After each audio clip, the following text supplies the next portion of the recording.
Okay, so this morning I'm going to make some miso soup. I have been feeling like I'm coming down with something, and miso soup is really super healthy for you. First thing that I did to prepare is cut up a bunch of garlic, because garlic is really good for you when you are not feeling well, and onions, because onions are good for you too.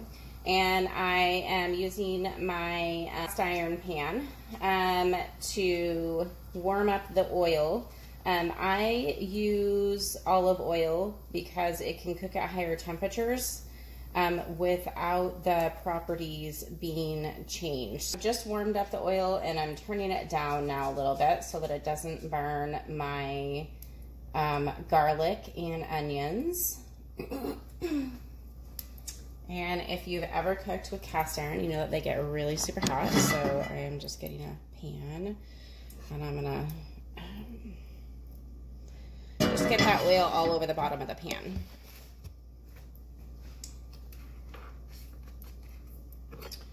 And I'm just gonna slide my onions and my garlic in there, and I'm going to saute them for a few minutes until they get translucent, kind of see-through. Make sure that I get all the oil in there so that they can really saute good without burning to the bottom of the pan. Okay, my onions and garlic are getting a little translucent. So if you've never used miso, my mom used to cook with this a lot when we were younger and when I was getting older, and so I've had it throughout my life. But if you never have, miso is a soybean paste. But you just put a little bit in and it creates a soup broth. But the soup broth is super healthy, especially when you're not feeling very well. So I'm going to make about 3 cups of soup this morning. So I'm just going to put about 2 tablespoons of the paste in here.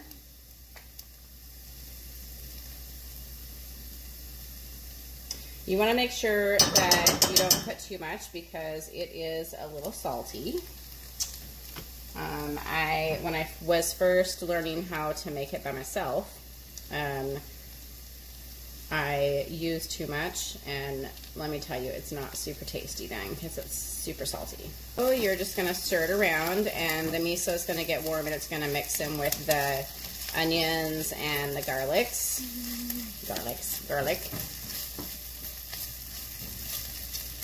smelling good. So I'm just stirring it in right now. And you can see how it's starting to get warm, and it's starting to mix with the garlic and the onion. Okay. So now I'm going to add just a little bit of water and start my broth. So I'm doing about a cup of water to begin with. And I'm just getting some of the onions and garlic and miso that has kind of attached to the bottom of the pan. It's kind of the same concept as cooking gravy. After you've cooked meat, you want to get all the meat off of the bottom so that it adds flavor. Same concept.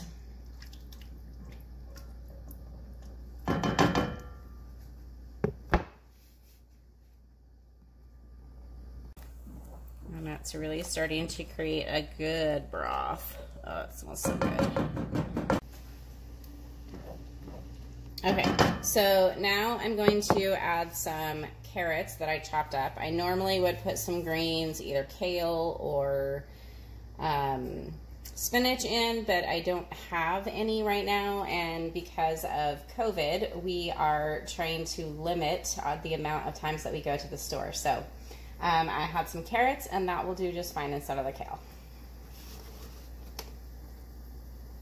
So I'm just going to stick those in.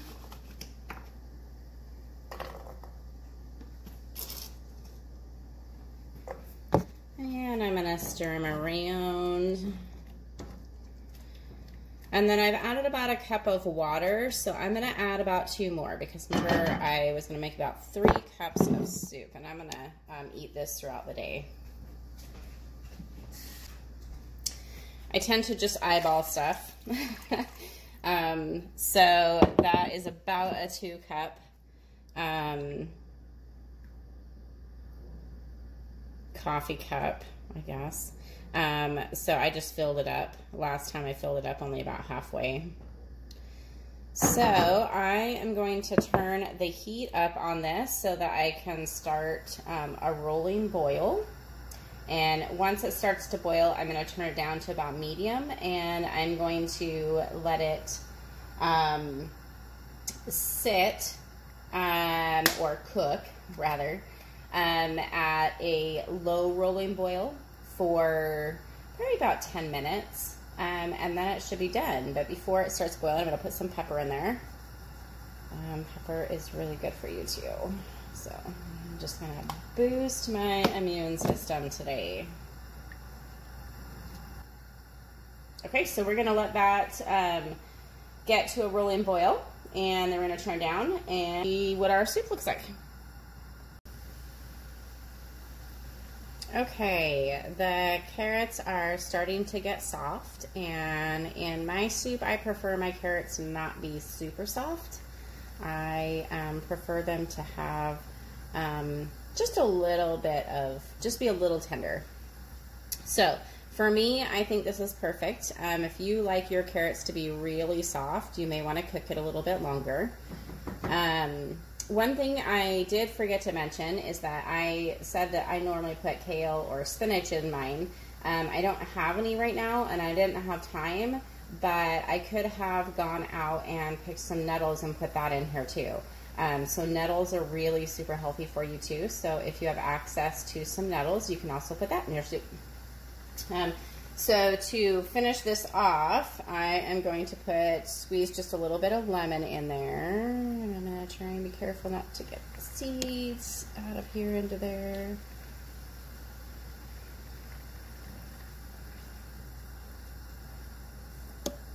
That's smelling good. So lemon is really good for you when you're not feeling good too. So all these combinations are really going to help me to start feeling optimal again. Really give my immune system a boost.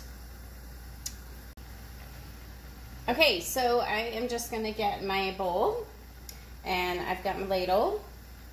I'm going to go ahead and turn the soup off. I guess before I do, well, I'll show you. This is our soup. So I'm just gonna stick some in my bowl.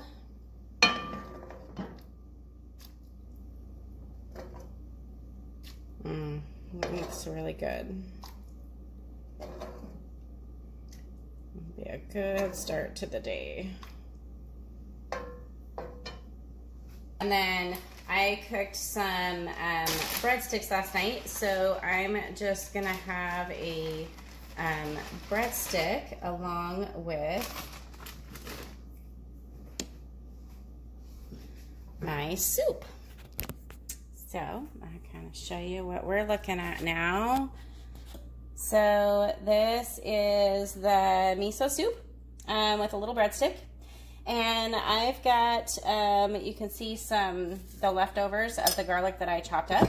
If you're not sure what to do with them, if you normally throw them away, if you do a garden, you can actually use all of this stuff for your garden. So we keep a compost container in the house. You can use anything. We've just got a really large mason jar with a lid on it to keep everything contained.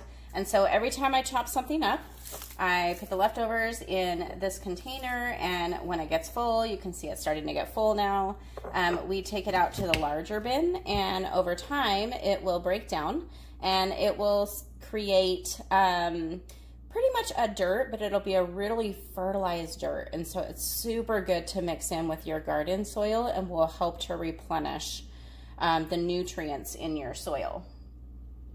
So if you have a garden and you want to be able to do some natural fertilizer, I highly suggest doing this. It does take a little bit of time to break down, but once you start the process, you just keep adding to it, and it's really just a continual process. If you have any questions, let me know. Look in the comments below for the recipe.